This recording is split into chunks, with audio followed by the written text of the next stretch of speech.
Yes, a very good afternoon to all the children.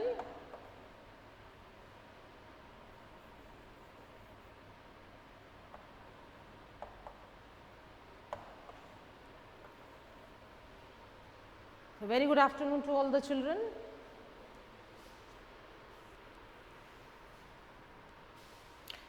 Yes.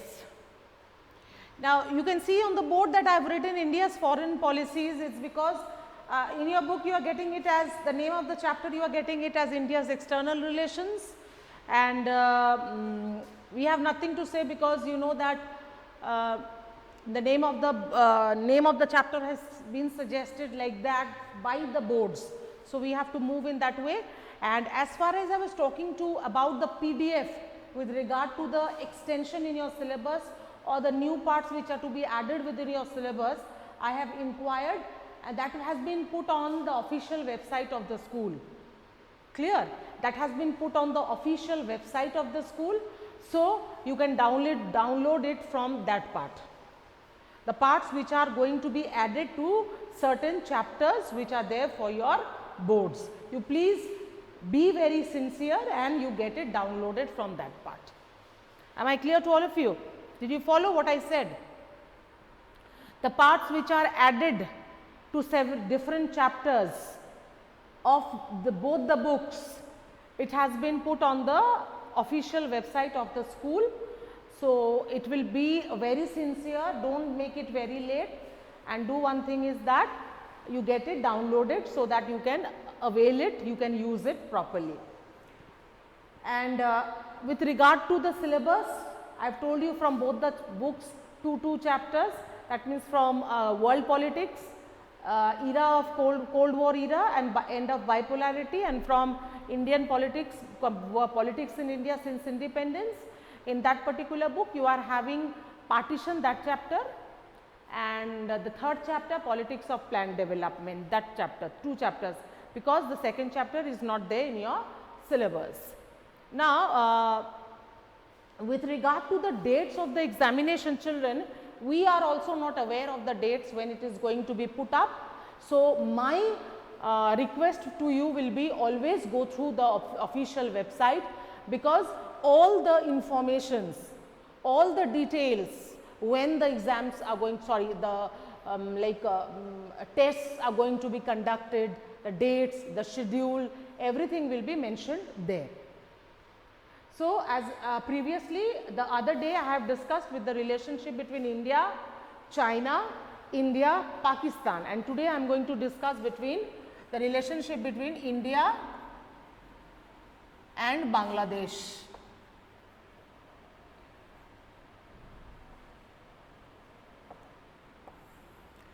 So, the little knowledge all of us what we have, we know that India and Bangladesh, they always share relationship of friendship. How?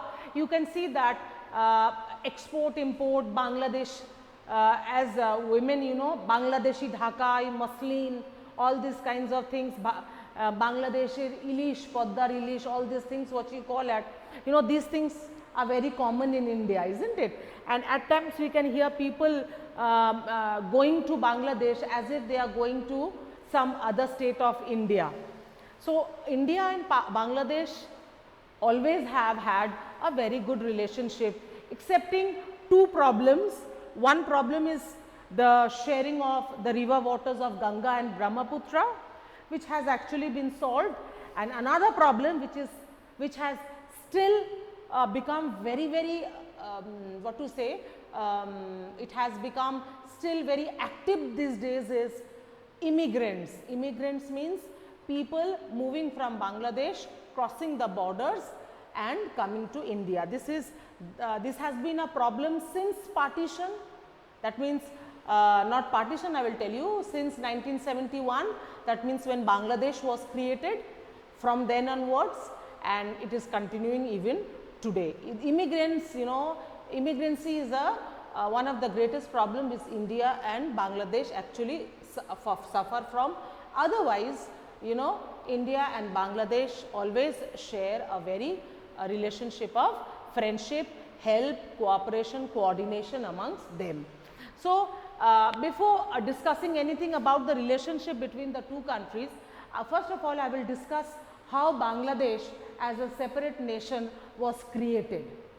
So, it was in the year 1970s, you know, the year 1970s, you know, this was a year which had actually brought about a revolution in the history of Pakistan, because if this is India, if you imagine India to be like this, we all know that Bangladesh is this side and Pakistan is somewhere here, isn't it? So, after independence, after partition between India and Pakistan, not Bangladesh, please follow my words. After 1947, when India got her independence, the greatest challenge to India came with the partition between India and Pakistan. So, that time India and Pakistan were divided on religious basis. That means Muslims to Pakistan, Hindus to India. So, that time, you know, two areas, this was one area and this was one area which was actually Muslim dominated areas, and they were divided into Pakistan. Towards the left side of India, it was known to be West Pakistan and this was known to be East Pakistan. There was no Bangladesh at time, remember that.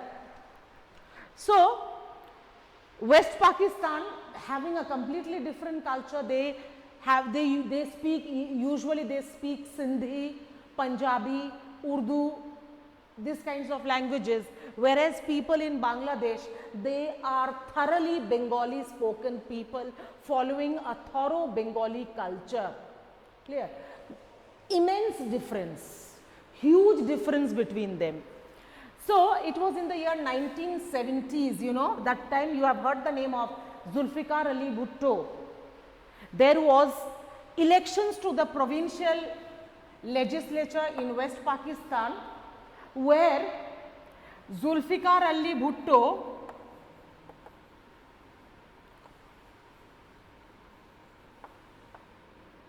he was elected from there, and from East Pakistan the party which was Awami League.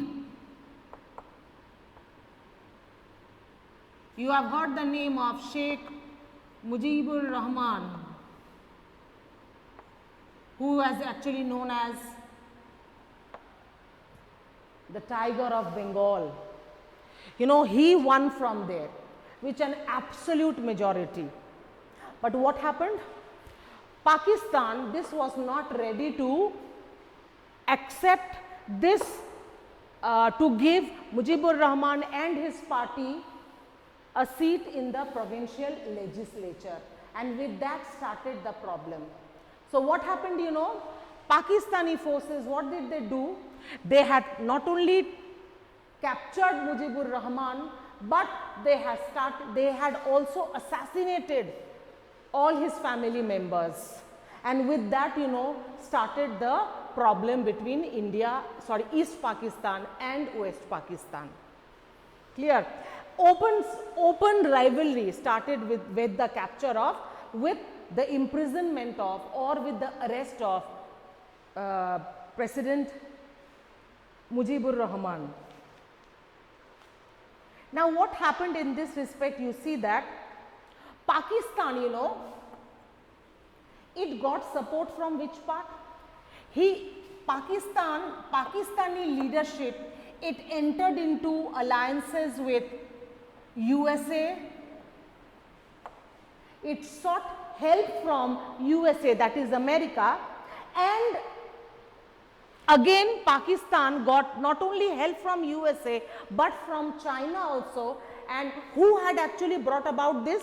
It was the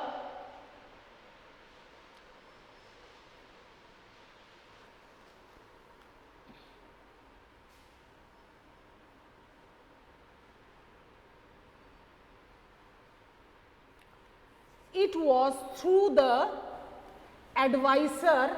Can you see the board there? No. This part you can see, no? This part you can see. So, West Pakistan, which is known as Pakistan today, it got help from USA, that is America, And then also it got help from China. How? Because the President of America that time, his name was Richard Nixon.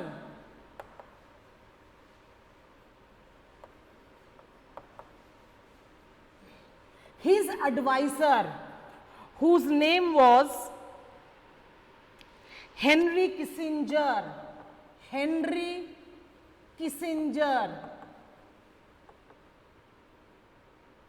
Henry Kissinger. He entered into this Henry Kissinger, he had made for a separate or a secret meeting with China, and China and America both came to the help of Pakistan, or that time which was known to be West Pakistan. So when this was the issue, now East Pakistan or today's Bangladesh, it was left alone. So who came to the help of East Pakistan? It was India and USSR. India and USSR. And in this respect, you know, India had signed a 20-year friendship treaty with Russia, with USSR.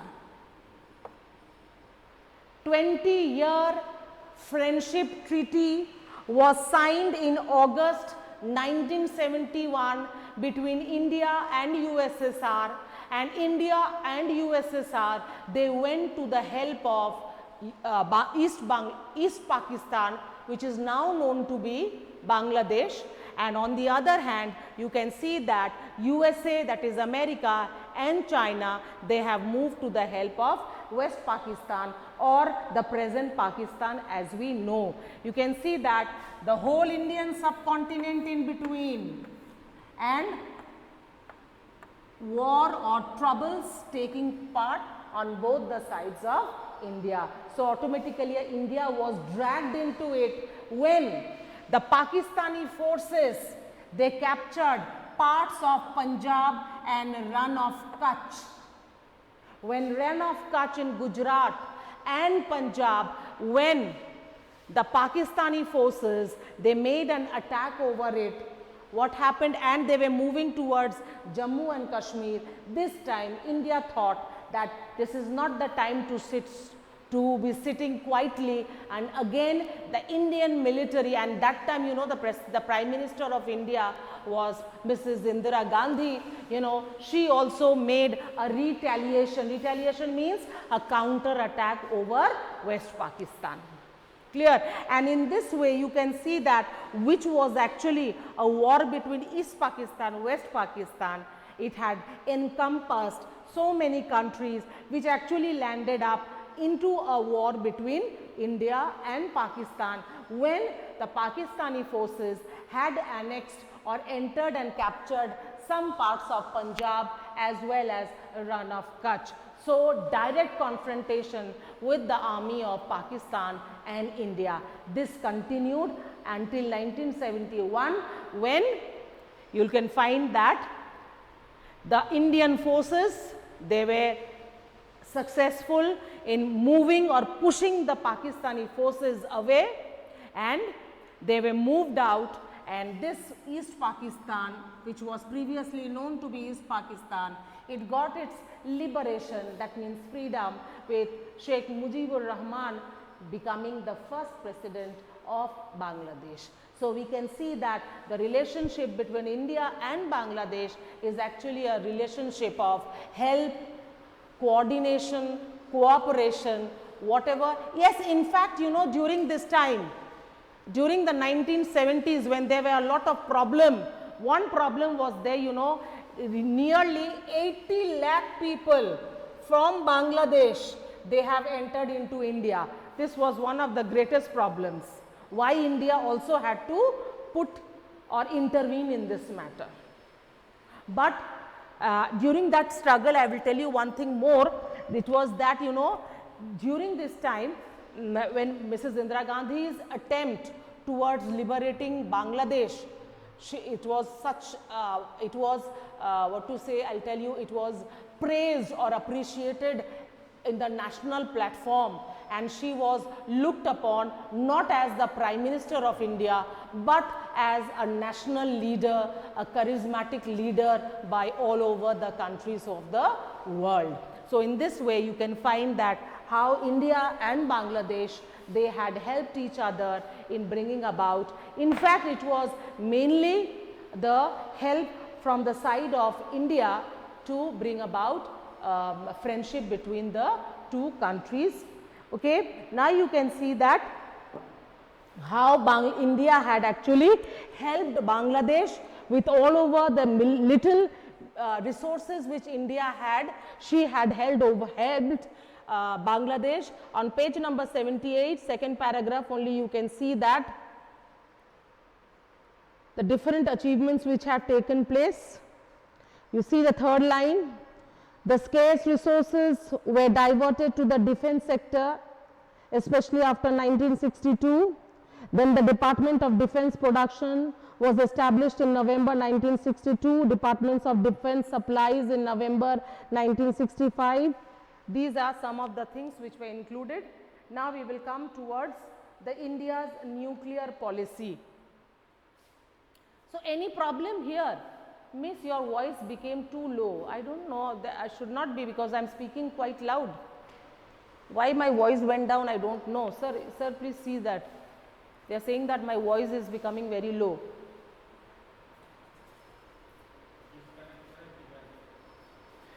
Child, the one who, this is Oshmita. If it is if I am not properly audible to you, thus you just disconnect and get connected once again. And you will have to remember the names of Richard Nixon, his advisor, Henry Kissinger, through which Pakistan got help from China also, including America. Awami League, Sheikh Mujibur Rahman, Zulfikar Ali Bhutto, the 20 years friendship treaty between India and Bangladesh. These are some of the things which you have to remember, very small details.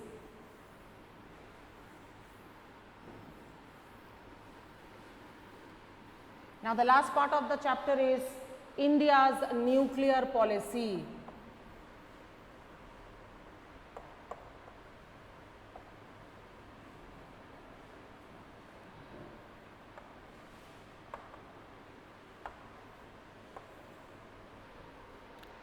As I have mentioned in India-China, within the part of India-China relationship, there I have mentioned that, you know, Jawaharlal Nehru, he had signed the Panchsheel agreement with Premier Zhou Enlai.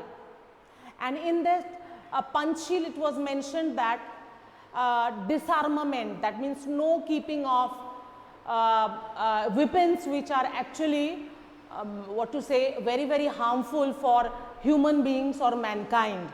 So this particular fact, that keeping of weapons, keeping of especially nuclear weapons which are mass destructive weapons, these kinds of things were never put up or supported by Jawaharlal Nehru, because he was actually a believer in the Panchsheel. He was actually a member who had signed the Panchsheel agreement. But unfortunately, you know, situations all over the world, it crept up in such a way, especially during the Cold War period. Situations had turned out in such a way that all the countries, you know, they had to keep nuclear weapons not for using it, but to create as a sense of or a source of threat to the other countries of the world. That means not using of weapons, but keeping them or stockpiling them. Why? To create a sense of fear in the minds of the other people of the world or other countries of the world. And in this respect, on page number 78, please do underline this part, that the first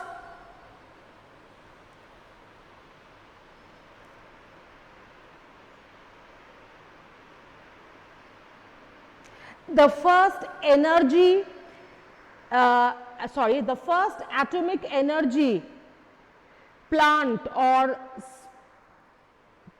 plant, it was first put up in the year 1940s under the guidance of Homi J. Bhabha. It's on the third, under nuclear, India's nuclear policy, 1, 2, 3, 4, fifth line. You can see here a significant component of this, of his industrialization plan was the nuclear program initiated in the late 1940s under the guidance of Homi J. Bhabha, the Bhabha Institute, as you know it properly.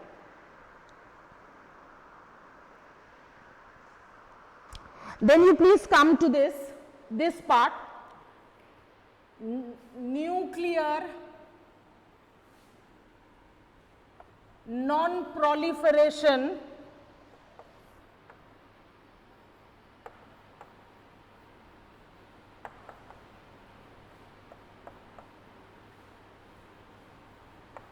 please pay attention to this part.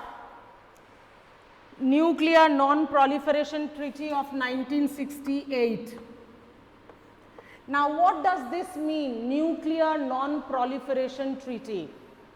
This treaty was what? This treaty mentioned that when you signed this treaty, in fact India was also being pressurized to sign this NPT. NPT means Nuclear Non-Proliferation Treaty. And what was mentioned in this treaty? That only the 5 big powers of the world, 5 big powers, or what you know to be the 5 permanent members of the Security Council, as you have it on the in the same same paragraph, like USA, USSR, UK, France and China. Excepting these countries, you know, no other countries of the world were allowed to keep nuclear weapons or set up nuclear plants in the country. You know, this treaty, when you sign this treaty, that means you can never build up nuclear plants in your country. That means this particular treaty was very, very discriminatory in nature. And India, as a result, you know, it had refused to sign the Nuclear Non-Proliferation Treaty. India was forced to, and it was because of this, you know, India had to set up nuclear plants for manufacturing or producing nuclear weapons in the country. Nuclear weapons are actually known as WMD, that means weapons of mass destruction. Although in India, it is not actually India's policy of keeping nuclear weapons, but in fact India had to keep it, especially, you know, during that time, especially it was in the time of 1973, when there was an oil shock. Oil shock means there was huge scarcity of oil in the country, and the prices of oil and petroleum products was rising very high. So during that time, you know, India had to make use of its nuclear policies or nuclear plants, and had to keep nuclear weapons for itself as a threat to all the other countries of the world. So India had refused, or India did not become a member of the Nuclear Non-Proliferation Treaty, because it regarded it to be highly discriminatory in nature. And with this, you know, you will see that there are some other parts also. 1 minute please, I am getting that PDF.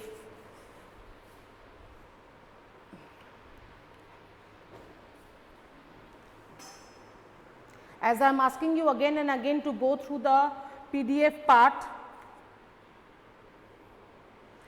So we have done already India-Pakistan relation, India-China relationship, India-Bangladesh relationship.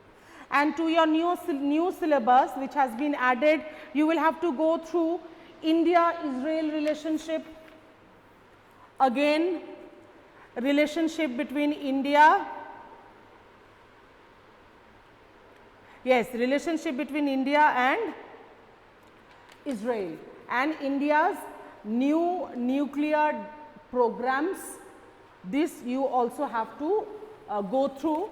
As for India, India and Israel relationship, I am just reading out the part, just pay attention very keenly to this part. This has been provided from the board. See, listen, it is about India-Israel relationship.